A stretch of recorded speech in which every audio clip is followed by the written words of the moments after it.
auzu billahi mina sheytaani rajim bismillahi rahmaani rahim wasalaatu wasalaam ala rasulillah. su ko defee mbokk yi ñoo ngi nuyu ñëpp ñëwaat si Khalifa TV si bi nga xamante ne jàppaleen kii nga xamante ne mooy Bah Diakhaté si tuumaal yi mu tuumaal ki nga xamante ne mooy Ousmane Sonko. gannaaw loolu ñu doon recherché ki nga xamante ne mooy Cheikh Tidiane Ndao imam Cheikh Tidiane Ndao am loo xamante ne jotoon na ko yëkkati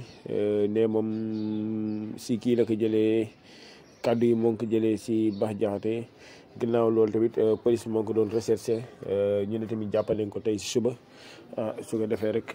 mbir bàyyi noonu waaye nag dinañ si bàyyi xel bu baax a baax xool rek fu wàlle di wundee bëtam ndax loolu c'est confirmé am na wala amul waaye nag si ay sources nee nañ nag jot nañ ko jàpp moom ki nga xamante ne mooy imam Cheikh Tidiane Ndao si kàddu yi muy yëkkati jëmale ko si ki nga xamante ne mooy premier ministre Ousmane Sonko. su ko defee rek di wax ne moom tamit koo xamante ne ku ñu xamee la woon si diine doon nit ku baax waaye nag jaam moom moo demee noonu nit day juum waaye su juumee ne ñu reconnaître ne dafa juum waaye nit day juum waaye moom bul tax rek ñu jël di ko yàkkalu ne bugg a wane ne moom nit ku bon la déedéet